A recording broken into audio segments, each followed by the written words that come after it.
Good morning and welcome to the UU Church of Berkeley. My name is Melissa Rosales.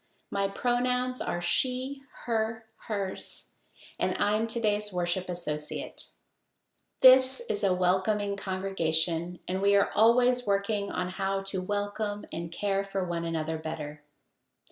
We usually have in-person worship on Sundays at 11 a.m., but these days we are worshiping together on Facebook Live and YouTube. Today we are doing something a little different than our usual virtual service. We will be watching a recording of a worship service from last year's General Assembly in Spokane, Washington. The message is as timely now as it was then. Here is a description of the service. We are living in defining times. Precarious times. More is being called from us as Unitarian Universalists. If together we can lean into vulnerability, we can discern and listen to how we are being called and chart a path to wholeness, life, and freedom. Before we get started, please take a minute and prepare yourself and your space for our time together. Go grab a candle and a way to light it, so you can join in the chalice lighting at home. None of us are professional video producers or internet experts, and sometimes problems crop up with technology that we can't control. If you experience any technological difficulties during the live stream of this service, please message the UUCB page, and one of us will do our best to help you. Even though we are virtual, we are glad to create space with you for all of us to connect deeply with the sacred and with one another.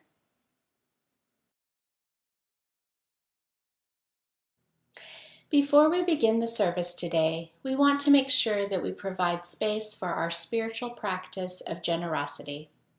Instructions for how to give should be on your screen right now. First, this is a caring community, and we support each other. For those experiencing financial strain right now, we hope you will reach out to church staff who can provide assistance from the minister's discretionary fund. For those who have the privilege of enough right now, UUCB needs your gifts to help maintain funding for the ministries and programs we love, and to support this congregation through the pandemic. We also hope you will continue to practice generosity, especially with our Good Neighbor organizations. This month, we're sharing half of our offerings with Youth Spirit Artworks to support the good work they do in our wider community. The mission of Youth Spirit Artworks is to use art jobs and jobs training to empower and transform the lives of youth, giving young people the skills, experience, and self-confidence needed to meet their full potential. They are developing a 24-unit youth tiny house village in partnership with interfaith congregations, community nonprofits, and the City of Oakland. The village, with social services program support, will transition youth from homelessness or unstable housing to financial self-sufficiency and stable housing over a period of years. Here is a video from about a year ago describing plans for the Youth Tiny House Village. New at 6, with youth homelessness on the rise in the East Bay, some believe tiny homes could be part of the solution. Now one organization is taking that vision a step further. KPIX5's Kit Doe has a closer look at a project to empower young adults. When it comes to solving the problem of homeless teens in the Bay Area, it turns out that size matters. This is the start of the tiny house village that will be in Oakland, California. You're looking at the first prototype for what will be the nation's first tiny house village just for young people. How tiny? The main floor is 70 square feet, the sleeping loft is 35 square feet, and the storage closet is another 24 square feet.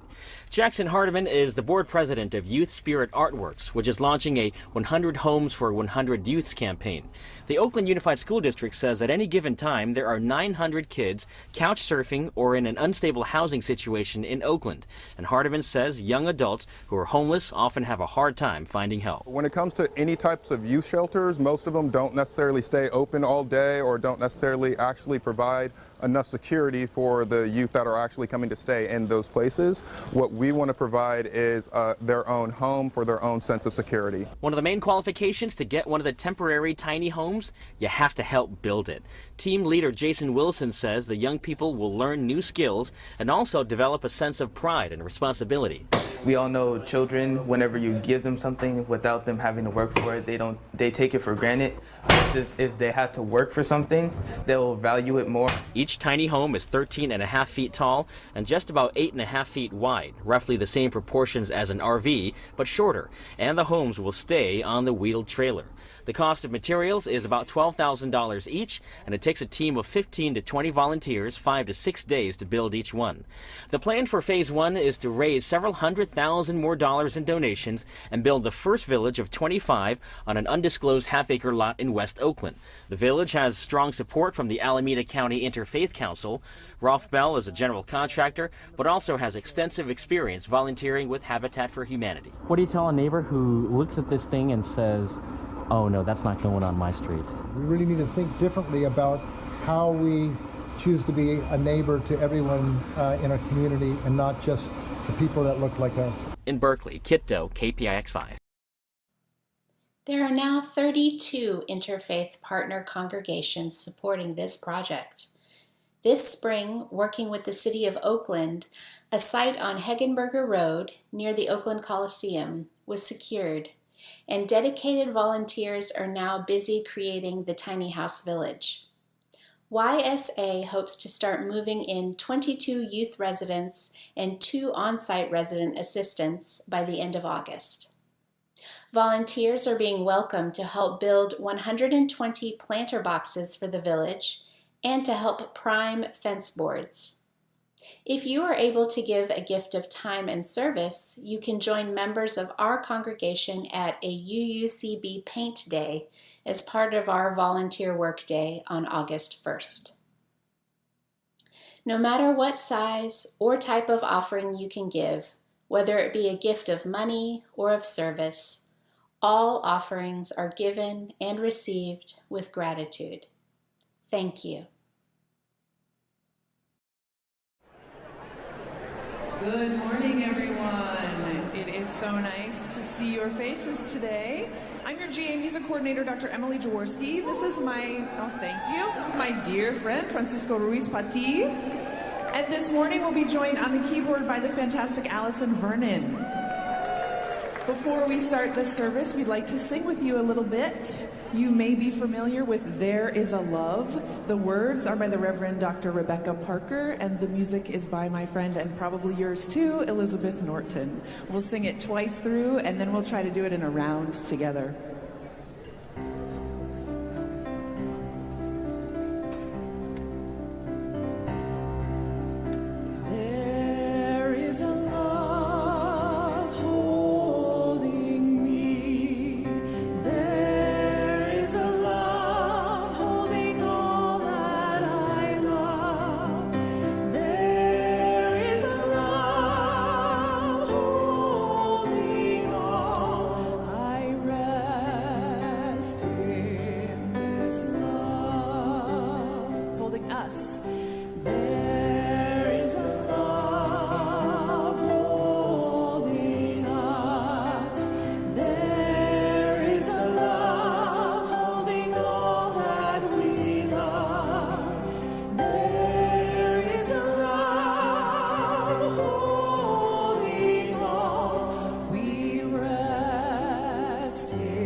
last time.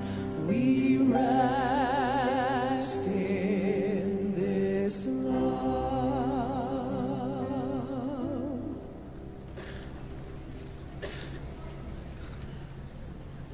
Precious ones, welcome. We are gathered again in body and spirit as the 2019 Unitarian Universalist General Assembly. Last night we gathered, welcoming one another in a ritual of coming home, gathering as this temporary, once-a-year, regular and yet impermanent body of Unitarian Universalists.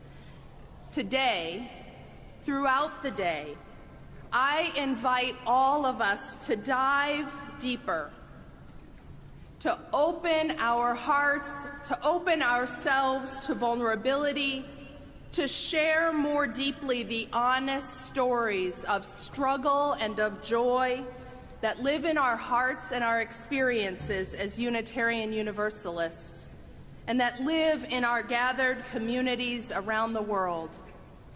For the power of we, the strength of we, emerges from truth-telling, from honest sharing, from deep listening, from the learning and leaning in and growing of we.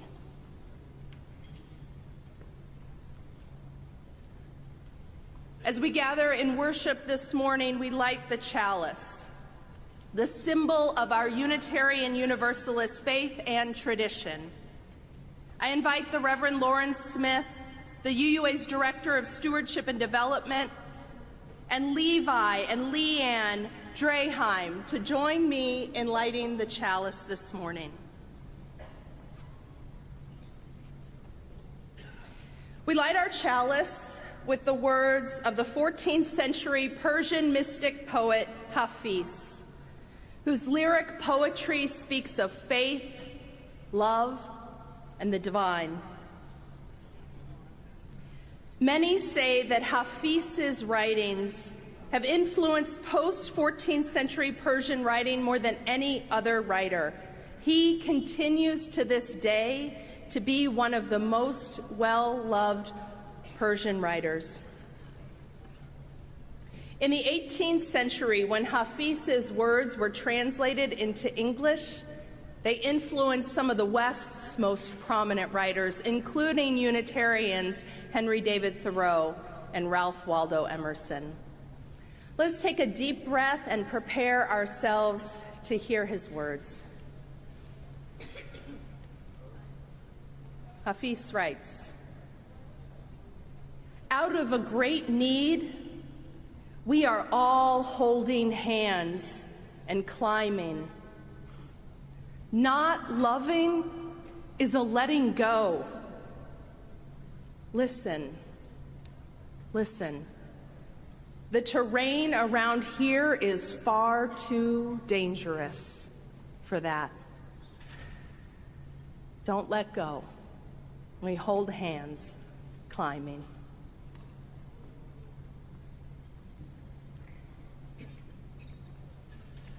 Please rise in body or in spirit and join us in singing our opening hymn, Morning Has Come.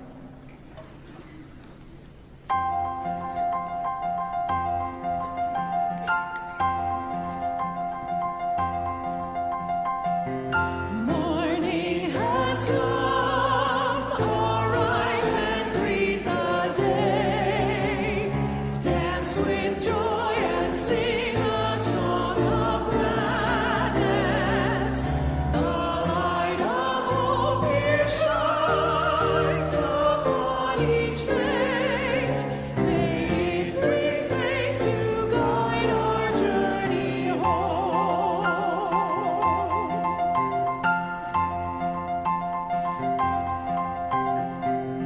A new day dawns once more, the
I don't make songs for free, I make them for freedom. Don't believe in the king, I believe in the kingdom. That's the wisdom of Chance the Rapper, and I love those words. In a few lines, he answers the essential questions. What are you here for? And in what do you place your trust? It's good to be with you this morning. It's good to pause in the swirl of this massive beginning event to return to center, to the still place from which wisdom and clarity of purpose arise. I am here for freedom. I am here for love. I am here for you. I'm here for us. I place my faith in freedom. I place my faith in love. I place my faith in you, in us, in all of us, in the indomitable spirit of human beings, that drive that calls us towards wholeness and life and freedom, that longing, that fierce love. I have a story to share with you about two Black Unitarians, my grandfather, Frank Hazel, and my great-grandfather, William Hazel. My grandfather died last month, just a few weeks before his 101st birthday. He was not always an easy man, though he loved his family and friends deeply. He was not a soft and cuddly person, though he delighted in his grandchildren and his great-grandchildren. We called him grandfather, not grandpa or granddad. Frank Hazel was brilliant, ambitious, and analytical. He had a short fuse at times and a fierce unwillingness to be limited in life. He grew up in West Medford, Massachusetts, in a small Black community on the banks of the Mystic River near Boston. He was part of a cohort of Black women and men from that little neighborhood that went on to do extraordinary things. He and his best friend went to Tufts University in 1936 at a time when Black students were not allowed to enter many of the buildings on campus. They made it through together. They excelled. They were young and gifted and Black. There's a school in Medford named for another family friend, Madeline Duggar Andrews. I say her name here because there were women in that circle of bright young Black people too. They held each other up. What astounds me is how unstoppable they were, how they ran up against obstacles and managed to find a way around them like water in a river passing around boulders. It wasn't easy. Sometimes it broke their hearts, but they carried on, supporting one another along the way, buoyed by their friendships and their family ties.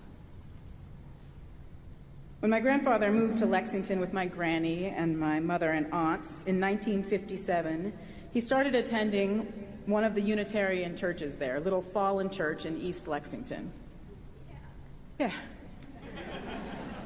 The truth is, I don't know how much my grandfather ever identified as a Unitarian, but he did identify with Unitarian Universalists. He was at home in a place where he had the intellectual freedom to explore and investigate, and the congregation was active in causes he held dear. These were the years when conflicts over busing were tearing apart communities. The Reverend Dr. Martin Luther King came to speak, and my grandfather drove him to the airport. Somewhere we still have the name tag with Frank Hazel typed on one side and Dr. King's signature on the other.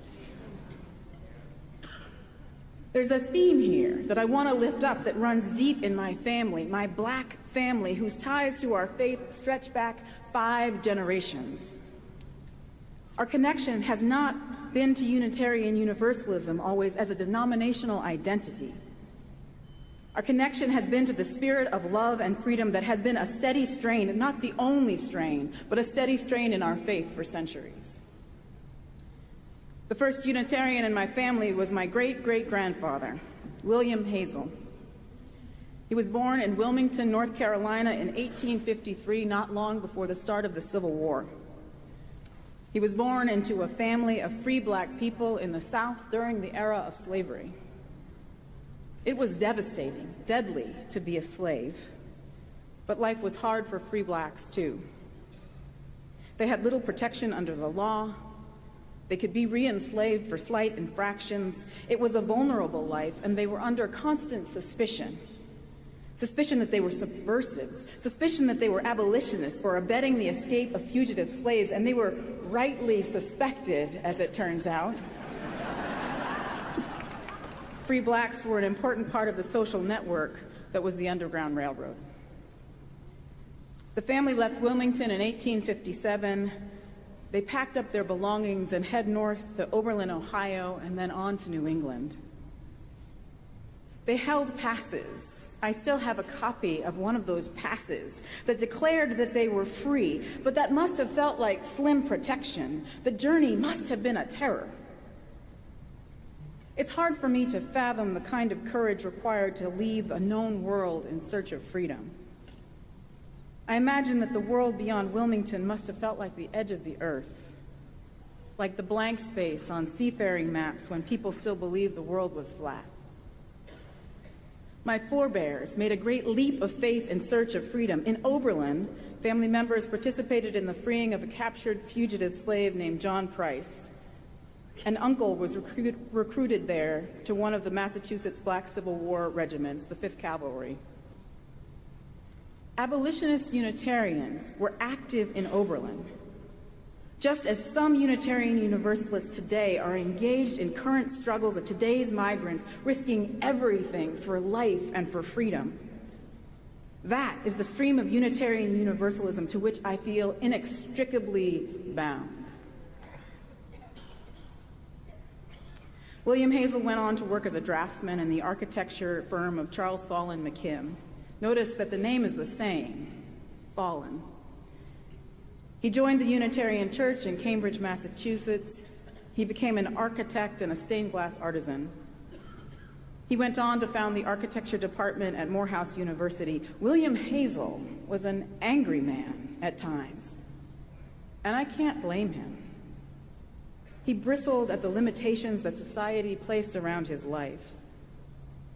But with a cohort of compatriots alongside him, he made a life. He was able to find a way through because he found his people, the one who were willing to risk heartbreak and setbacks in their quest for wholeness and life and freedom. I don't make songs, I don't make sermons for free, I make them for freedom. I don't believe in kings, believe in the kingdom of God, the beloved community. What are you here for? In what do you place your trust? May our time together bring us the courage to risk the unknown in service to love and freedom. And may we nourish always the tender connections, the friendships, and the mutual care that allow us to imagine and live into new worlds, new possibilities beyond our current reckoning. For love, for freedom, for us, for all of us. Amen.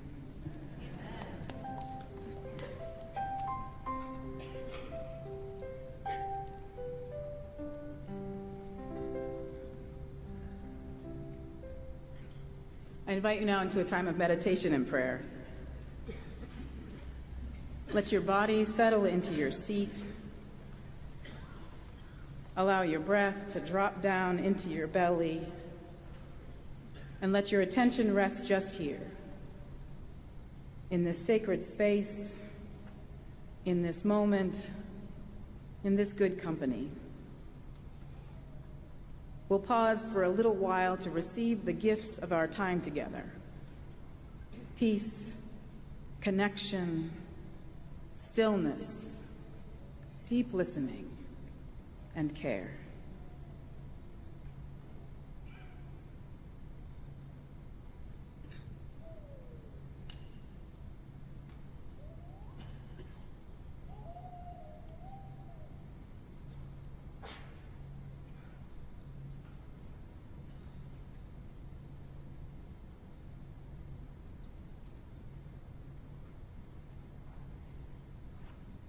This morning and always, we return thanks for the gifts of community and its power to divide sorrows and multiply joy.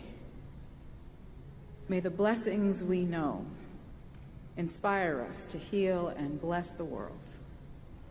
Amen.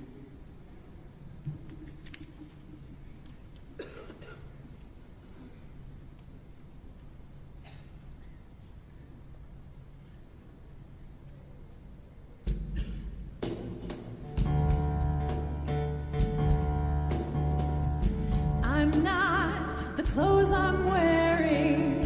I'm not a photograph. I'm not the car that I drive. I'm not the money I make. I'm not the things I lack. I'm not the songs that I write. I am who I am. I am who I am. There are true things inside of me that I've been afraid to see. I believe. Help my unbelief. Would you say again what you said to me? That I am loved and I am free. I believe. Help my unbelief. I'm not the house I live in. I'm not the one I love. I'm not the mistakes that I carry. I'm not the food that I don't eat. I'm not what I'm above. I'm not my scars and my history. I am who I am. I am who I am. There are true things inside of me that I have been afraid to see. I believe. Help my unbelief.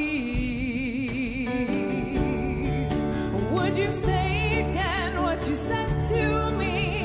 That I am loved and I am free. I believe. Help my unbelief. To your love, I'm waking up. To your love, I'm waking up.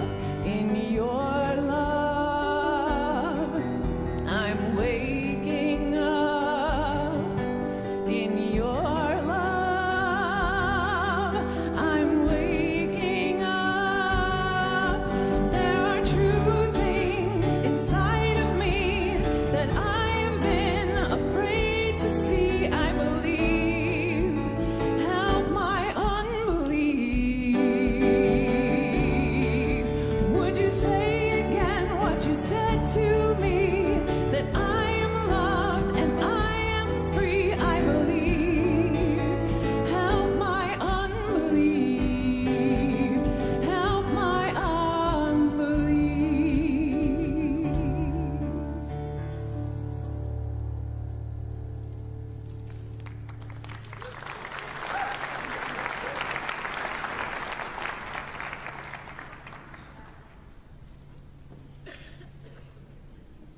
There's an old folk tale that I love. It's a Jewish folk tale from the 1700s told by Jacob ben Wolfkrantz, Maggid of Dubno. And it begins with a beautiful, stunning diamond. Now, like many old stories and oral traditions that get told again and again, I've heard it told a number of ways. The one I know best begins with this diamond, which is the prized possession of a community of people, a town. Now, the townspeople are so proud of their diamond, they actually keep it on display in the center of town so that everybody can see it and enjoy it. But one day, the people wake up to find that it has a long, deep crack running down the middle of its length. and the people are shocked and heartbroken. They ask every jeweler they know, but each one says it cannot be fixed. To even try to fix it would be to risk breaking the diamond into several pieces. But then one day, a stranger, a stonecutter, comes to town, and they say they can fix it. They say they'll have to take the diamond back for 2 weeks to their shop, but they promise to return, and to return it better than ever. While the townspeople, as you can imagine, are wary. After all, this is a stranger. But their hope at having their treasure restored, their diamond restored, outweighs their fear, and they give the diamond to the stonecutter. Exactly 14 days later, the stonecutter returns and opens a bag and hands the diamond to one of the town elders. The elder looks at the diamond and is amazed. The stonecutter had not polished the crack away. Rather, they had carved a beautiful rose into the face of the diamond, using the crack as part of the stem leading to the flower. The elder held up the diamond to show the people of the town and said to the stonecutter, "You have taken something that was cracked and broken and made it even more beautiful than it was before." As the poet and songwriter Leonard Cohen writes, "There is a crack in everything. That's how the light gets in." Now, the metaphor of light is pretty important to us as Unitarian Universalists. The act of lighting the chalice, our ritual. The flame, a symbol of truth and justice. The divine spark, the inherent worth and dignity of every person, a beacon to guide our way. But the chalice, the symbol of our faith, is actually a combination of two symbols, the flame and the cup. The cup is the symbol of community, of care and sustenance, of how we feed one another, nourish and strengthen one another in community. It is the cup that holds the light, the cup where the flame is tended. The cup is what we create when we reach out our hands and our spirits to one another, when we are out here holding hands, moving together. The cup is also what can break.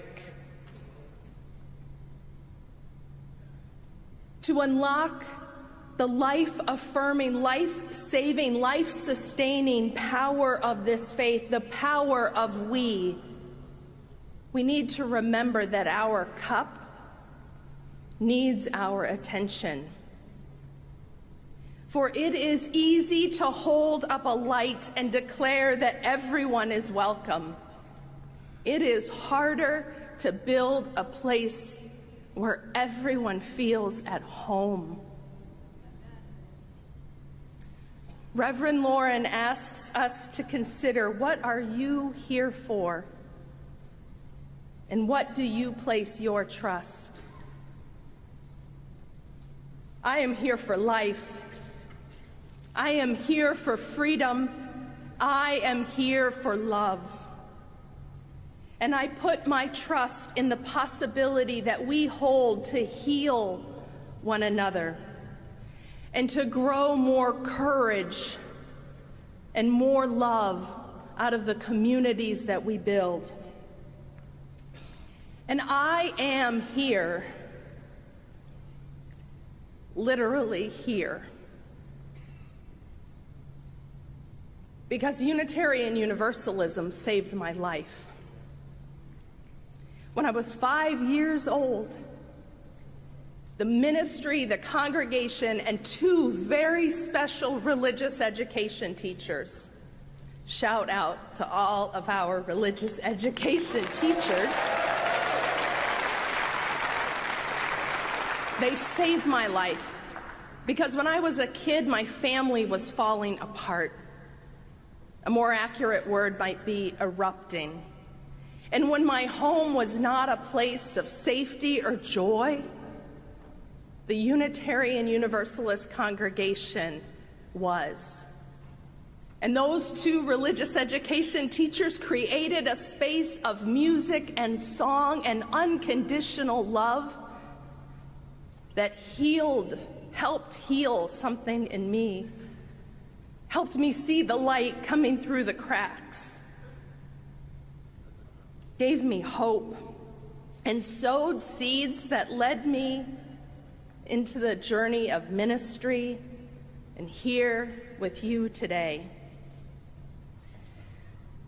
But there's also a limitation in this story.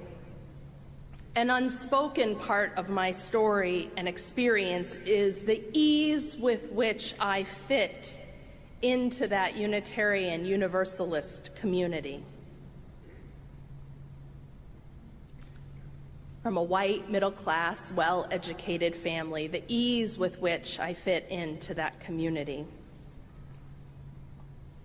How many of you hold other stories? How many other stories have you heard? Have you lived yourself? Experiences where our communities have been harmful or exclusionary. How many of you have come drawn by the light of Unitarian Universalism, drawn by those threads of love and freedom in our faith, drawn by our principles and theology, but not found a cup made to hold you,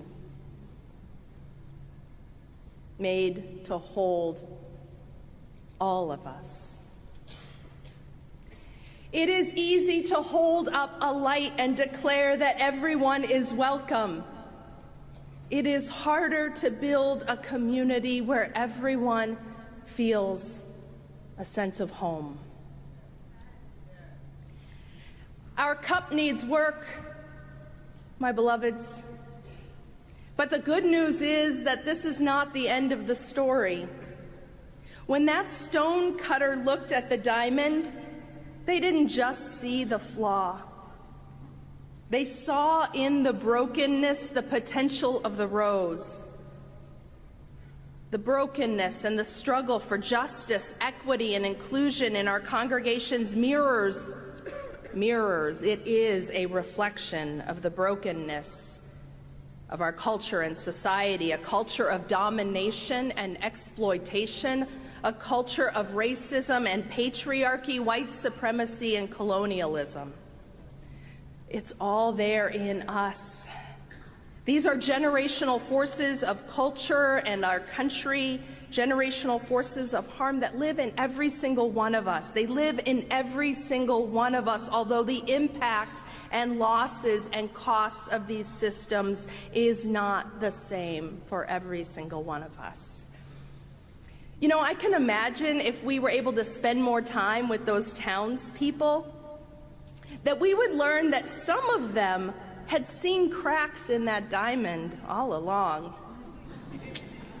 Maybe no one listened to them, so caught up in the idea of the perfection of that diamond.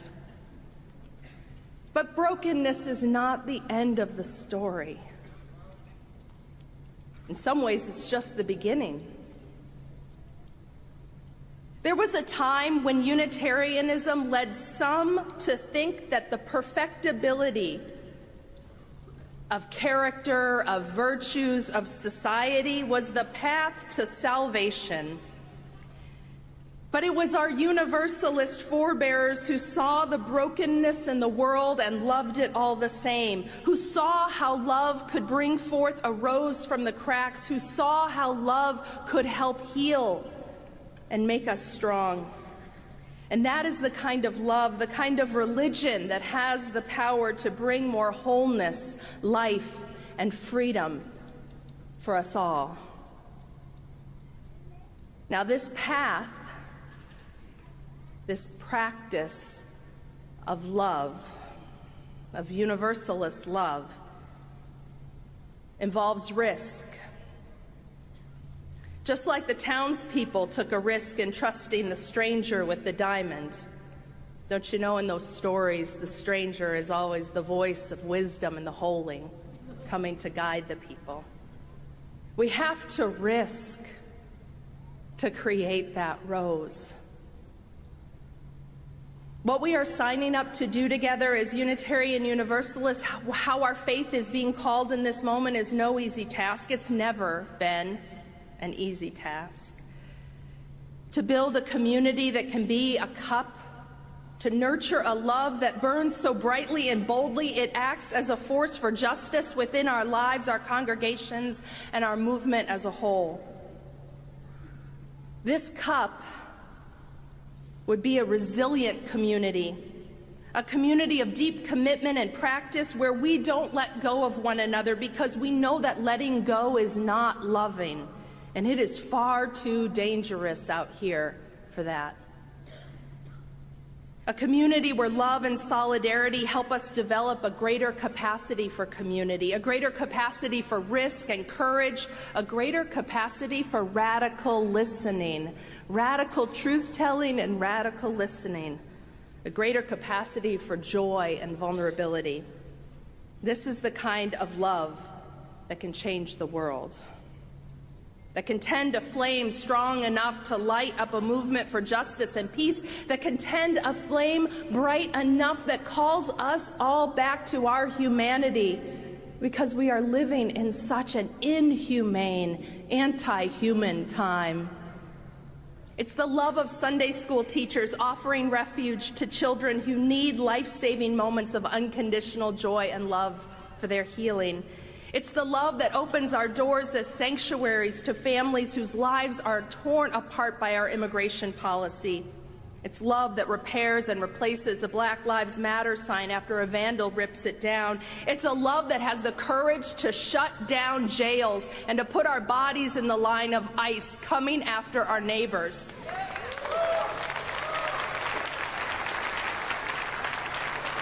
It's a love that fights bathroom bills because we know they are an assault on trans people and on all of our bodily autonomy. A love that organizes rides across state lines to help women get reproductive care and abortions when they need it. And a love that won't be silent, a love that will not rest, a love that will not stop until everyone is safe and free and whole. Oh, it is no small thing to be part of a faith tradition where our forebears offered safety on the Underground Railroad, where our contemporaries offer sanctuary to families under threat, and where each generation found their way to pass the light along. It is no small thing to be a part of this tradition, my friends. And there is a future for Unitarian Universalism where our communities reflect a spirit of compassion and solidarity, where we create space not just to bring our shared interests and intellects, but to bring our boldness, our brokenness, our joy and our vulnerability, our trauma and our pain, and our deep love. Communities that welcome all of our children and offer ministry to the needs of families today. Communities that gather and worship in ways that name fearlessly the conditions of our lives and the possibility that lives in the joy, the beauty, and the love that is within all of us as human beings. A future where we build a marginless center, and where our communities have the skills, the language, the spiritual resources and respect to create places where not only is everyone welcome, but everyone can experience home. This is the community I dream of, that I need to be a part of for my own life, for my children's lives, for your lives, for the future of our humanity and our planet. I need this kind of community that makes room for the grief and the pain, as well as the courage and the love and the resiliency, that lives in the fullness of our tradition, in those streams of freedom and love that connect us to the past and give us a future. May we be communities that nurture for and in all of us, every single one of us, a love that will not be silent, that will not rest, that will not stop, that will lift us up and move us forward until everyone is safe, until everyone is free, till everyone is whole. May it be so. Amen.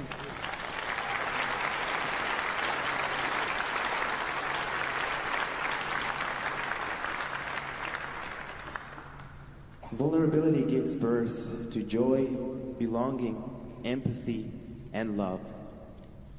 Brené Brown. As we get ready for this day, let us have the courage to practice being vulnerable.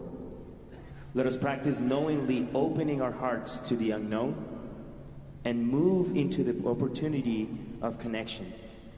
I invite you now to rise in body or in spirit and join me in this vulnerable moment of music, improvisation, and joy.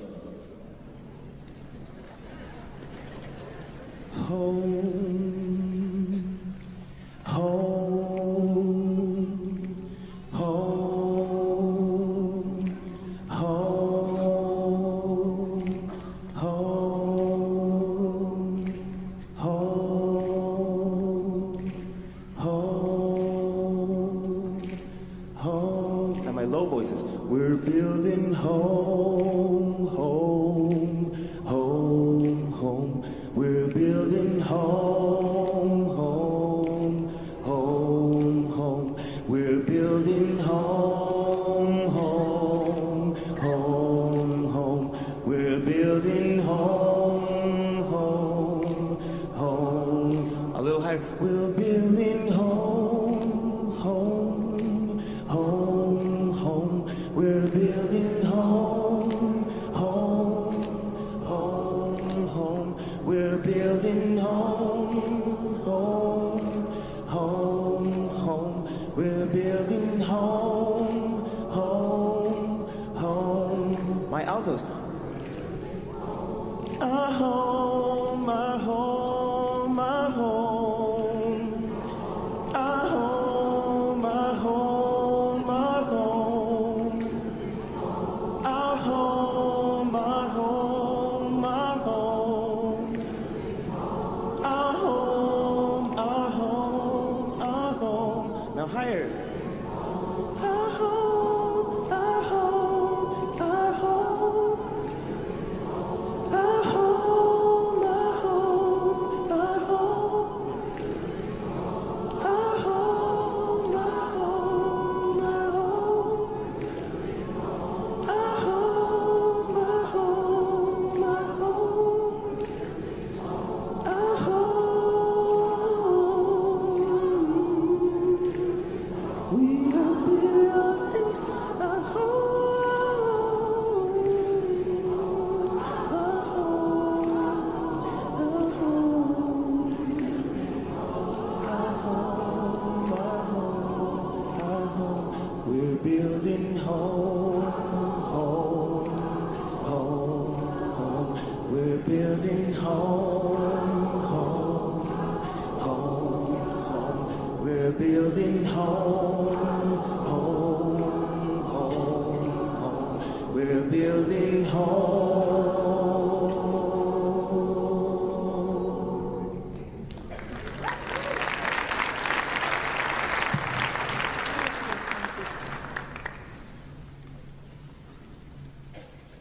So as our service closes, I want to invite you to remain here. Our co-moderators, Barb Grieve and Alandria Williams, are coming up on stage to give us some announcements and to prepare us for what is coming next. But as we close this service, may we continue this community of sharing, making room for vulnerability and learning, for listening and sharing. And may we always remember to give praise for this gift of life, to wonder and marvel at its beauty, to kindle more joy, more love, more song into our hearts and into our days. May we be held in peace, and may we give back love.